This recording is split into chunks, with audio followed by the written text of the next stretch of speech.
यीशु के मधुर नाम में एक बार फिर आप सबको जय मसीह की। मेरे प्रियो, आइए हम आज की आराधना को प्रारंभ करने के पहले प्रारंभिक प्रार्थना में जाएंगे और मैं भाई से निवेदन करूंगा कि प्रार्थना में हमारी अगुवाई करें। आइए प्रार्थना में जाए। है जीवित सामर्थी परमेश्वर यहोवा, हम आपका धन्यवाद करते हुए पिता, आज की बेटा परमेश्वर, आज आपके चरणों में आते पिता और आपके नाम को ऊंचा उठाते पिता। आप धन्य, आप महान है, आप सर्व सामर्थी है पिता। आप ही का नाम वो नाम है जो सब नामों में श्रेष्ठ है पिता। आपके नाम के आगे हर एक घुटना झुकता है। हम आपका धन्यवाद, स्तुति, आराधना करते, धन्यवाद करते आज के वार के लिए पिता परमेश्वर। प्यारे प्रभु जी, आज के दिन पिता परमेश्वर आप अपने वचन से बोलिए प्यारे प्रभु जी, और हर एक से बोलिए और बातचीत करिए पिता। आज का वचन पिता परमेश्वर हर एक के जीवन में पिता परमेश्वर दोधारी तलवार की तरह कार्य करने वाला हो पिता। और आज के वचन के द्वारा हर एक के जीवन में पिता परमेश्वर आपके अद्भुत कार्य हो पिता, और हर एक के मन पिता परमेश्वर आपके नाम से बदलने पाए पिता। हर एक पे आपकी दया, आपकी करुणा, आपका अनुग्रह हो पिता परमेश्वर। और हर एक पिता परमेश्वर वे लोग पिता परमेश्वर जो आपके पिता परमेश्वर प्रेम से दूर है पिता परमेश्वर, वे भी प्रभु जी इस वचन के द्वारा पिता परमेश्वर आपके समीप आने वाले हो जाए पिता। हर एक पे आपकी दया, आपकी करुणा, आपका अनुग्रह हो पिता। हर एक बातों में आपका धन्यवाद करते खुदावंद, आगे के समय को आपके पवित्र हाथों में सौंपते प्रभु जी। हर एक बातों में आपका धन्यवाद करते खुदावंद, हम आपके चरणों में आते प्यारे प्रभु जी, और आपकी महिमा, आपकी बड़ाई, आपकी प्रशंसा करते हुए पिता इस छोटी सी विनती को आपके पवित्र मीठे नाम से मांगते हैं, आमीन। आइए हम एक गीत के साथ परमेश्वर की स्तुति करेंगे।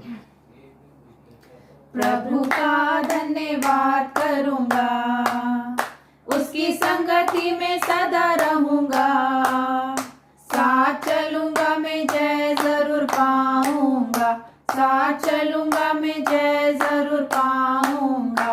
प्रभु का धन्यवाद करूंगा। ना देगी मुझे दुनिया कभी भी कोई सुख और शांति आराम, ना देगी मुझे दुनिया कभी भी कोई सुख और शांति आराम। मेरे यीशु के साथ अन्य संगति में सदा मिलती खुशी मुझको, मेरे यीशु के साथ अन्य संगति में सदा मिलती खुशी मुझको। प्रभु का धन्यवाद करूंगा, उसकी संगति में सदा रहूंगा, साथ चलूंगा मैं जय जरूर पाऊंगा, साथ चलूंगा मैं जय जरूर पाऊंगा। प्रभु का धन्यवाद करूंगा। मेरी जिंदगी की हर परेशानी में खुल जाता है आशा का द्वार, मेरी जिंदगी की हर परेशानी में खुल जाता है आशा का द्वार। कभी ना हटूंगा, कभी ना डरूंगा, चाहे जान भी देना पड़े, कभी ना हटूंगा, कभी ना डरूंगा, चाहे जान भी देना पड़े। प्रभु का धन्यवाद करूंगा, उसकी संगति में सदा रहूंगा, साथ चलूंगा मैं जय जरूर पाऊंगा, साथ चलूंगा मैं जय जरूर पाऊंगा। प्रभु का धन्यवाद करूंगा। कितना अच्छा है वो, कितना धन्य है वो, यीशु ही मेरे जीवन का साथी। कितना अच्छा है वो, कितना धन्य है वो, यीशु ही मेरे जीवन का साथी। मेरी जरूरतों को पूरा करता है वो, कोई घटी नहीं मुझको, मेरी जरूरतों को पूरा करता है वो, कोई घटी नहीं मुझको।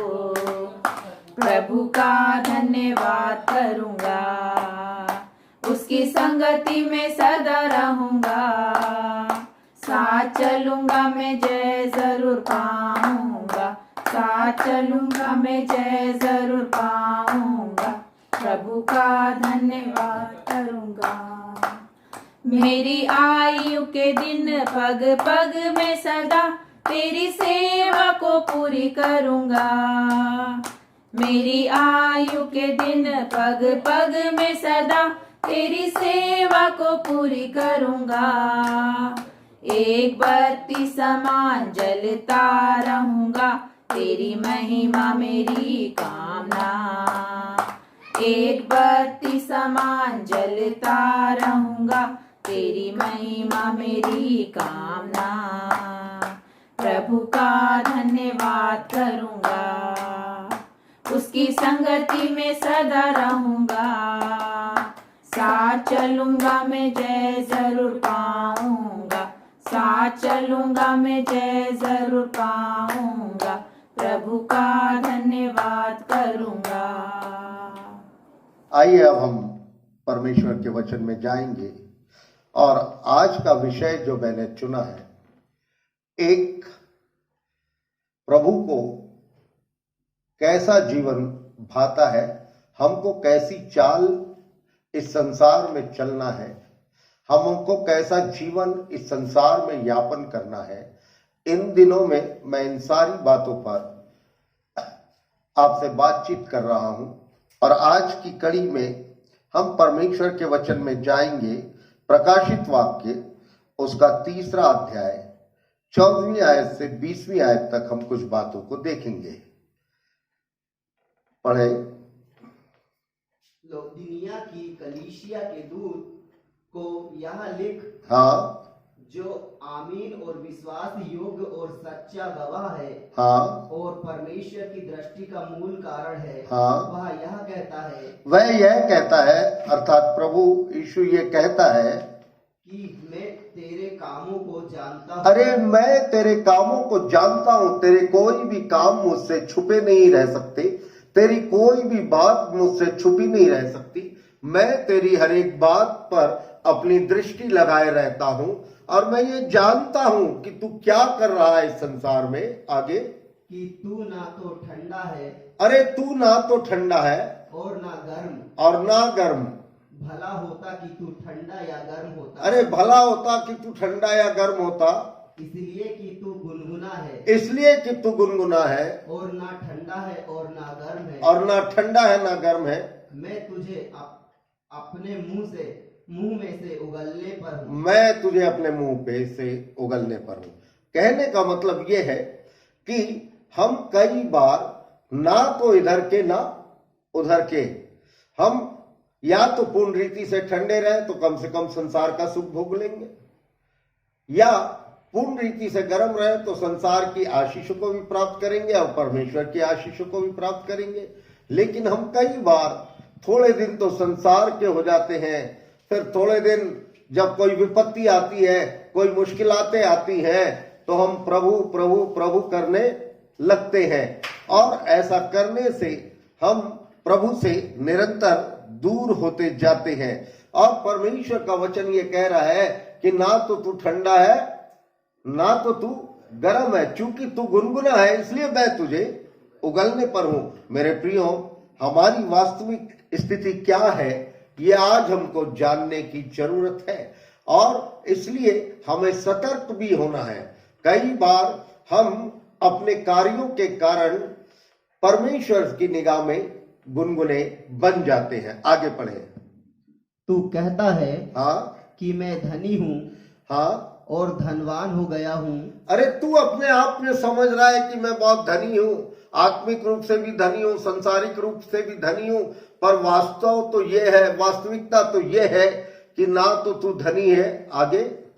और मुझे किसी वस्तु की घटी नहीं, और घमंड कर रहा है कि मुझे किसी भली वस्तु की घटी नहीं है। और यह नहीं जानता कि तू अभागा और तुच्छ और कंगाल और अंधा और नंगा है। लेकिन तू ये नहीं जान रहा कि तू कैसा अभागा है, तू कैसा नंगा है, तू कैसा कंगाल है। अभागा मतलब ऐसी बातें जो परमेश्वर की निगाह में तू तुच्छ ठहर चुका है, परमेश्वर तुझ पर से प्रसन्न नहीं है, परमेश्वर तेरे कामों से प्रसन्न नहीं है, परमेश्वर की निगाह तुझ पर से हट गई है, इसलिए तू अभागा है, तू नंगा है। नंगा इसलिए है कि क्योंकि तूने यीशु मसीह रूपी वस्त्र को धारण नहीं किया है, तू उसके स्वभाव में नहीं बदला है, इसलिए तू नंगा है। और कंगाल है क्योंकि तू वचन तो जानता है लेकिन वचन को अपने मन में लाने नहीं पाता, ना उस पर चलने पाता, इसलिए तू कंगाल है। आगे, इसीलिए मैं तुझे सम्मति देता हूँ इसलिए मैं तुझे सम्मति देता हूं कि आग में ताया हुआ सोना मुझसे मोल ले। आग में ताया हुआ सोना मुझसे मोल ले, अर्थात परमेश्वर का जो वचन है इसको अपने जीवन में आने दे। ये आग में ताए हुए सोने के समान है जो तेरे जीवन को चोखा बना देगा, जो तेरे जीवन को आशीषित कर देगा, जो तुझे स्वर्ग के राज्य में प्रवेश करने के लायक बना देगा। आगे, कि तू धनी हो जाए कि तू धनी हो जाए और श्वेत वस्त्र ले ले। और श्वेत वस्त्र अर्थात धार्मिकता को पहन ले, पवित्रता को पहन ले, धार्मिकता के कार्य कर, अपने प्रभु के चरणों में आ जा, उसके श्वेत वस्त्र को धारण कर ले जो पवित्र आत्मा के रूप में है। आगे, कि मैं पहनकर तुझे अपने नंगेपन की लज्जा ना हो। तब जब तू इनको पहन लेगा तो तुझे अपने नंगेपन, अपने अभागेपन, अपने तुच्छ निकम्मेपन पर लज्जा नहीं उठानी पड़ेगी। मेरे प्रियो, आज हमारे क्या हाल है? क्या हम वास्तव में परमेश्वर के सन्मुख है, या थोड़ी देर तो हम परमेश्वर के साथ है, थोड़ी देर फिर हम संसार में हो गए, फिर जब देखा विपदा आई, मुश्किलातें आई तो फिर परमेश्वर के करीब आ गए, जब सुख के दिन आए तो फिर परमेश्वर से दूर चले गए। ऐसा जीवन यदि हम जी रहे हैं तो हम धोखे में हैं, ना तो हम घर के हैं ना घाट के हैं। मेरे प्रियो, हमको सचेत होना निहायत जरूरी है, और ये सचेत होने के लिए हमको कुछ बातें अपने जीवन में करनी पड़ेंगी, कुछ बातें हमको अपने जीवन में सीखनी पड़ेंगी। आगे पढ़े। और अपनी आंखों में लगाने के लिए सुरमा ले। अपनी आंखों में लगाने के लिए सुरमा ले कि तेरी आंखें खुल जाए, तेरी आंखों में रोशनी आ जाए, तेरी आंखों में चमक आ जाए, और तू परमेश्वर की बातों को देखकर समझने पाए, और परमेश्वर के होते हुए कार्यों को जब तू पृथ्वी पर देखता है तो तेरी आंखें खुल जाए। सुरमा ले कि तू देखने लगे। तू देखने लगे। अभी तू अंधा है क्योंकि तू ना ठंडा है ना गर्म है, गुनगुना है, इसलिए परमेश्वर का वचन कहता मैं तुझे उगलने पे हूं। आगे, मैं जिन जिन से प्रेम करता हूं। अरे मैं जिन जिन से प्रेम करता हूं, मैं उन सबको उलाहना और ताड़ना देता हूं। उन्हीं सबको उलाहना और ताड़ना देता हूं, सबको नहीं, जिन जिन से प्रेम करता हूं। और परमेश्वर प्रेम किससे करता है? परमेश्वर प्रेम दीन और दुखी और लाचारों से करता है। परमेश्वर उससे प्रेम करता है जो दीनता और नम्रता से उसके चरणों पर आते हैं, और उन्हीं को उल्हाना और ताड़ना देता है। कई बार हमें वचन की ताड़ना जब दी जाती है तो हमको ऐसा लगता है कि हमको डराया जा रहा है। कई बार जब वचन से बातें बताई जाती है तो हमको ऐसा लगने लगता है कि हमको संतावना की बातें नहीं सुनने मिलती, हमको तो डर और भय की बातें बताई जाती है। मेरे प्रियो, ये डर और भय की बात नहीं है, ये तो परमेश्वर के वचन की सच्चाई है जो मुझ पर और आप पर प्रकट हो रही है। लेकिन हम कैसे अभागे मनुष्य हैं कि हम परमेश्वर के वचन की सच्चाई को जानते हुए भी हम अपने पापों से पश्चाताप नहीं करना चाहते, हम अपने कार्यों से पलटना नहीं चाहते, हम अपने मन को फिराना नहीं चाहते, हम प्रभु यीशु को अपने दिल में जगह नहीं देना चाहते, इसलिए हम अभागे हो गए हैं। आगे पढ़िए यही प्रकाशित वाक्य में। इसलिए सरगर्म हो और इसलिए क्या कर? सरगर्म हो। इफिसियों में कहता है, ऐ सोने वाले जाग और मुर्दों में से जी उठ, तो मसीह की ज्योति तुझ पर चमकेगी। मेरे प्रियो, यदि हम मसीह की ज्योति चाहते हैं, हम सरगर्म होना चाहते हैं, तो हमको अपना आत्मिक मुर्दापन त्यागना होगा। आत्मिक जो निंद्रा हमारी है, जो हम संसार में खो गए हैं, इससे हमको जाग उठना पड़ेगा, जागृत होना पड़ेगा। परमेश्वर के वचन में जो हम पढ़ते हैं, परमेश्वर के वचन में जो हम सीखते हैं, यदि हम उसके स्वरूप में अपने आप को नहीं ढाल पा रहे तो हम अभागे हैं इस संसार में। आगे, और मन फिरा। और क्या कर? मन फिरा। यीशु मसीह जब प्रचार करते थे तो एक बात कहते थे, मन फिरा, क्योंकि स्वर्ग का राज निकट है। और हम सब तो कर लेते हैं मेरे प्रियो, लेकिन अपने मन को नहीं फिरा पाते। हम कैसे अभागे हैं। आगे, देख मैं द्वार पर खड़ा अरे देख मैं द्वार पर खड़ा हुआ खटखटाता हूँ। यदि कोई मेरा शब्द सुनकर द्वार खोलेगा, यदि कोई मेरा शब्द सुनकर द्वार खोलेगा, तो मैं उसके पास भीतर आकर उसके साथ भोजन करूंगा। और मैं उसके पास भीतर आकर उसके साथ भोजन करूंगा। वो हमारे साथ भोजन करना चाहता है, वो हमारी देह के अंदर, हमारे दिल के अंदर आना चाहता है, लेकिन शर्त एक ही है, हम दीन और नम्र बने। और हम ऐसा करना नहीं चाहते। मेरे प्रियो, यीशु मसीह ने लूका 18, जब हम उसकी 9 से लेके 17वीं आयत तक पढ़ते हैं, तो वहां दीनता का एक अच्छा दृष्टांत यीशु मसीह ने दिया है। हम निकालें और उसको पढ़ें।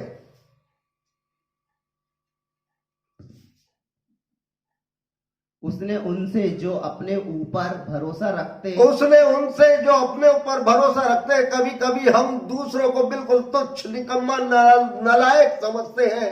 हम अपने पर भरोसा रखते, अपने पे घमंड करते, अपनी बातों को लोगों को थोपना चाहते, और हम ये जताना चाहते हैं कि मैं ही एक संसार में धर्मी हूं, बाकी सब अधर्मी है। आगे, भरोसा रखते थे कि हम धर्मी हैं, हाँ, और दूसरों को तुच्छ जानते थे। यह दृष्टांत कहा, क्या कहा? 2 मनुष्य मंदिर में, अरे 2 मनुष्य मंदिर में है, प्रार्थना करने के लिए गए। काय के लिए गए? प्रार्थना करने के लिए। आज हम भी जब परमेश्वर के सन्मुख आते हैं प्रार्थना करने के लिए, तो हम नम्रता और दीनता से नहीं आते, हम तो उलाहना के साथ आते हैं और बार बार परमेश्वर को याद दिलाते हैं, हे परमेश्वर देख मैंने तेरे लिए आज ये किया, हे परमेश्वर देख मैंने ऐसे ऐसे काम किया, और हे परमेश्वर तू तो जानता है कि मैं कितना धर्मी हूं। हम अपनी धार्मिकता को परमेश्वर के आगे रखते हैं। क्या वो परमेश्वर अनजान परमेश्वर है? क्या उस परमेश्वर के पास ज्ञान नहीं है जो मुझे अपनी भलाई उसके सामने प्रस्तुत करनी पड़ रही है? मेरे प्रियो, जो काम हमें करना है हम चुपचाप करते जाएं, परमेश्वर की निगाह उन कामों पर लगी हुई है। हम इस बात का ध्यान रखें। पढ़े आगे। एक फरीसी था और दूसरा चुंगी लेने वाला। और दूसरा कैसा था? चुंगी लेने वाला।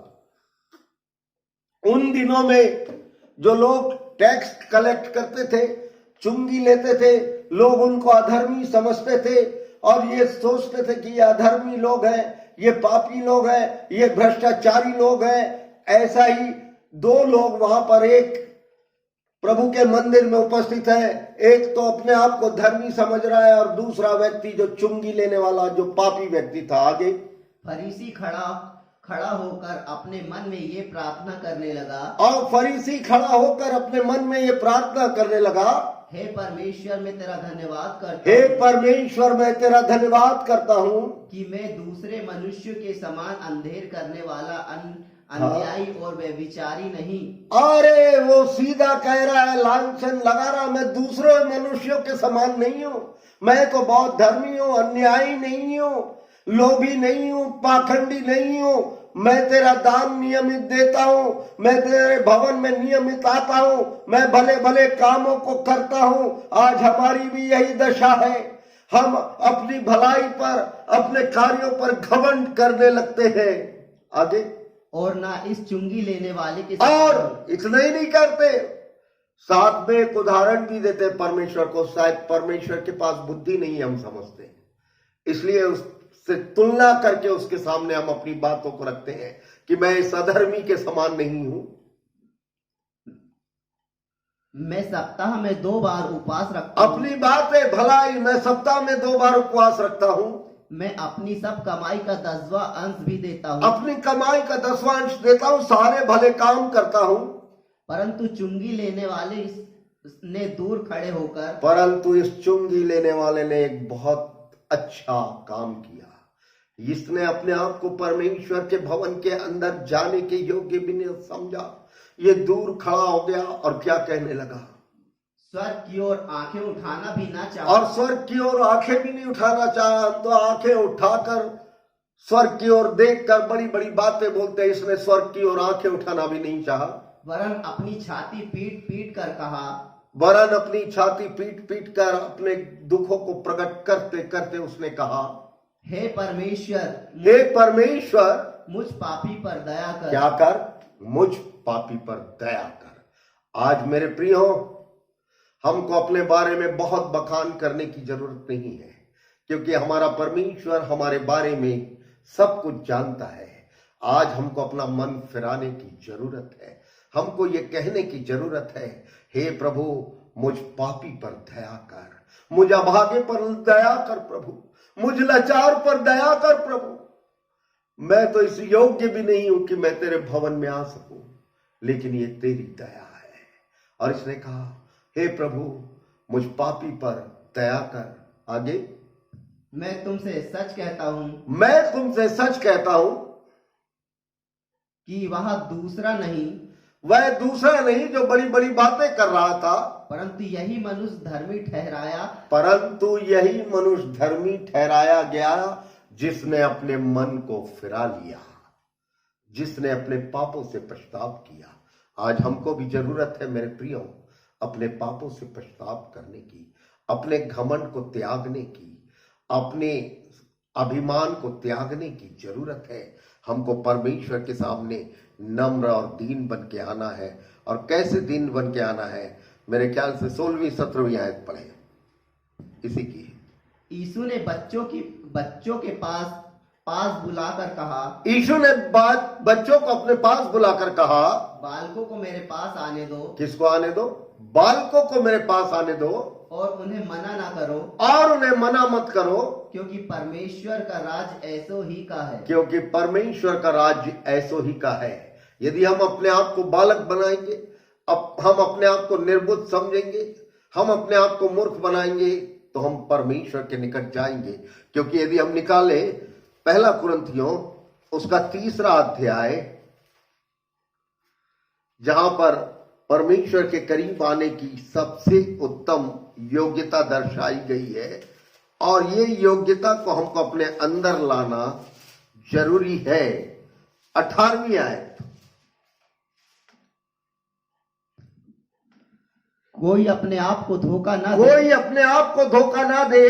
यदि तुम में से कोई इस संसार में अपने आप को ज्ञानी समझे, यदि तुम में से कोई इस संसार में अपने आप को ज्ञानी समझे, तो मूर्ख बने। क्या बने? मूर्ख बने। और हम मूर्ख नहीं बनना चाहते। हम परमेश्वर के सामने बालक की नाई नहीं आना चाहते। हम तो अपने किए हुए पर घमंड करते हैं और उसका बखान परमेश्वर के सामने प्रस्तुत करते हैं। आगे पढ़े। कि ज्ञानी हो जाए, कि ज्ञानी हो जाए, क्योंकि इस संसार का ज्ञान परमेश्वर के निकट मूर्खता है। हाँ, जैसा लिखा है, वह ज्ञानियों को नहीं, ज्ञानियों को उनकी चतुराई में फंसा देता है। ज्ञानियों को उनकी चतुराई में फंसा देता है। हमको परमेश्वर के पास एक बालक के समान आना है, ज्ञानी के समान नहीं आना है, एक मूर्ख के समान आना है, एक अनजान बनकर आना है और गिड़गिड़ा कर कहना है, प्रभु मेरे पापों को क्षमा कर, मेरे अधर्म को अपने लेखे में मत ला प्रभु, मैं अपने पापों से पछताता हूं। और जब हम पापों से पछताव करते हैं तो परमेश्वर की करुणा बहुत ऐसे हम पर होने लगती है। और निकाले मत्ती रची सुसमाचार उसका 5वां अध्याय 3री आयत, जो पहाड़ी उपदेश है, वहां पर ऐसा लिखा है, धन्य है वे जो मन के दीन है। पढ़े उसको। धन्य है वे जो मन के दीन है, धन्य है वे जो मन के दिन है, क्योंकि स्वर्ग का राज उन्हीं का है। हाँ, किनका है स्वर्ग का राज? मन के दीन लोगों का। मन के घमंडी लोग कभी भी स्वर्ग के राज में प्रवेश करने नहीं पाएंगे। अपने मुंह मियां मिट्ठू बनने वाले लोग परमेश्वर के राज्य में प्रवेश करने नहीं पाएंगे। जो अपने धर्म के कामों पर घमंड करते हैं वो परमेश्वर के राज्य में प्रवेश नहीं करने पाएंगे। लेकिन परमेश्वर का राज्य उन्हीं लोगों के लिए है जो मन की दीनता से परमेश्वर के पास आते हैं और वो आशीषित होते हैं।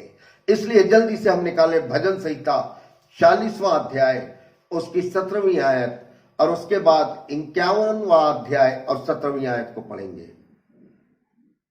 भजन संहिता 40।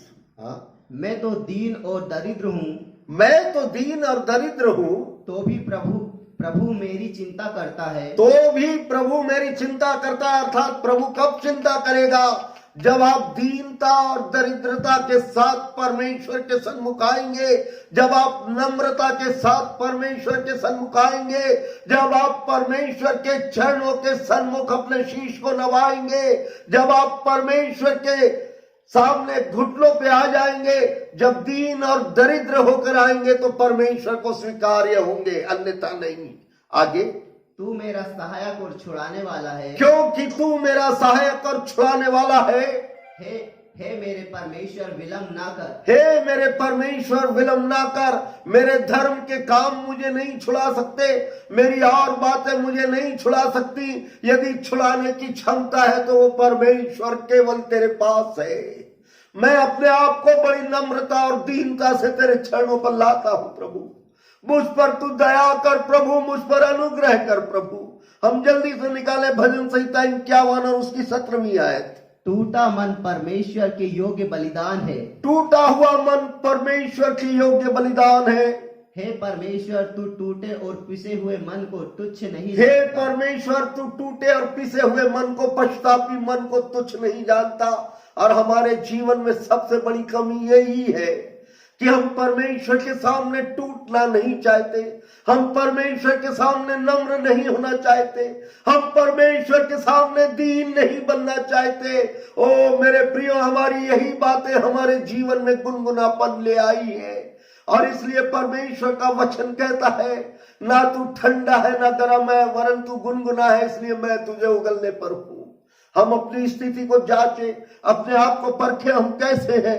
जल्दी से निकाले भजन संहिता 34 उसकी 18वीं आयत। यहोवा टूटे मन वालों के समीप रहता है। अरे यहोवा टूटे मन वालों के समीप रहता है, घमंडियों के समीप नहीं रहता, बड़ी बड़ी बातें बोलने वालों के समीप नहीं रहता, बड़ी बड़ी डींगे करने वालों के समीप परमेश्वर नहीं रहता। परमेश्वर तो केवल टूटे मन वालों के निकट रहता है। क्या आज आप अपने आप को तोड़ना चाहते हैं? क्या आज आप अपने आप को नम्र और दीन बनाना चाहते हैं? क्या आप परमेश्वर की इच्छा को अपने जीवन में पूरा करना चाहते हैं? आगे, और पिसे हुओं का उद्धार करता और पिसे हुओं का उद्धार करता है।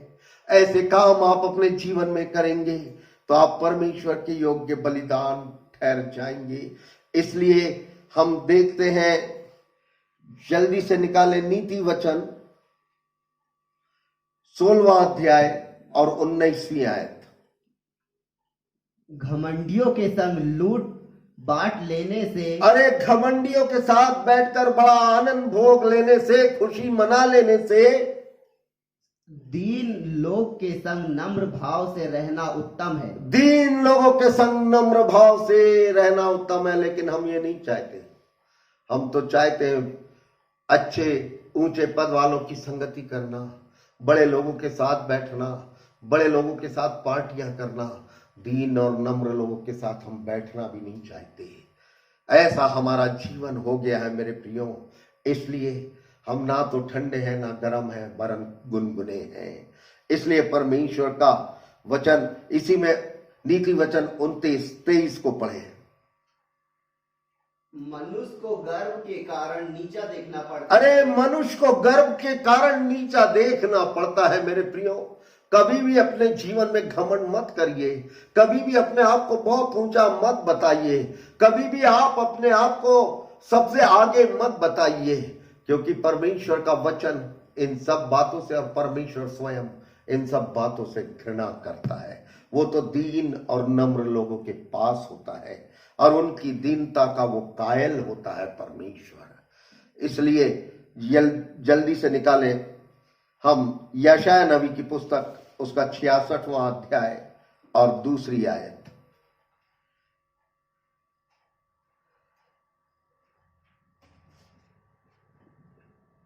यशाया 66:2।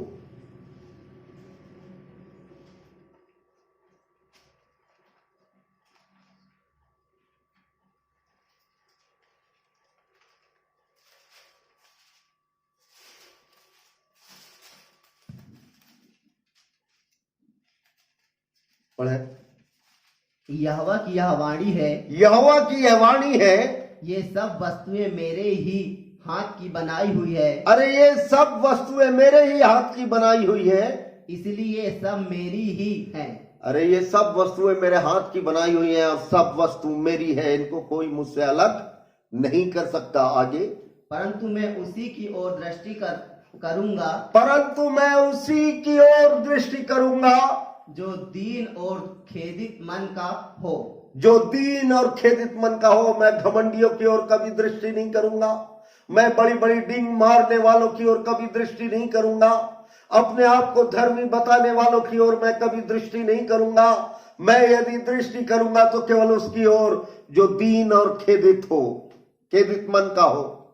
आगे, और मेरा वचन सुनकर थरथराता हो, और जो मेरा वचन सुनकर थरथराता हो, जिसके अंदर मेरे वचन का भय हो, जो मेरे वचन को भय से मानता हो, उसका पालन करता हो और मेरे वचन की सच्चाई पर चलता हो, मैं उनके साथ रहता हूं, उनके अंदर वास करता हूं।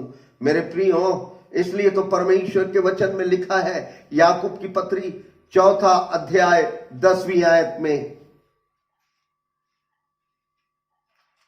याकूब, प्रभु के सामने दीन बनो, प्रभु के सामने दीन बनो तो वह तुम्हें शिरोमणि बनाएगा। तो वो तुम्हें शिरोमणि बनाए।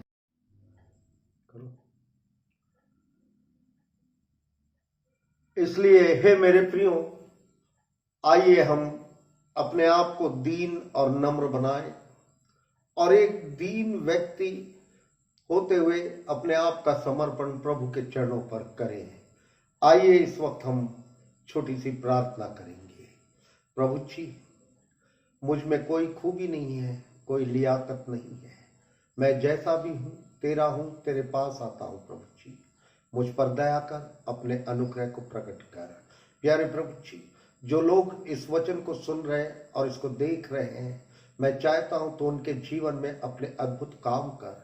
हर एक परेशानी, हर एक पीड़ा, हर एक दुष्टता की ताकतें यीशु नासरी आपके सामर्थी नाम से इसी वक्त जाती रहे और पिता, ये प्रिय लोग पूर्ण छुटकारे को प्राप्त करें और आपके नाम की महिमा का कारण बने। आइए हम आशीष वचन के साथ आज की आराधना खत्म करेंगे। अब हमारे पिता परमेश्वर का प्रेम और प्रभु यीशु मसीह की शांति और अनुग्रह और पवित्र आत्मा की सामर्थ जो हमारी समझ से परे है, अब से लेकर यीशु मसीह के आने लो हम सबके साथ बनी रहे। आमीन, आमीन।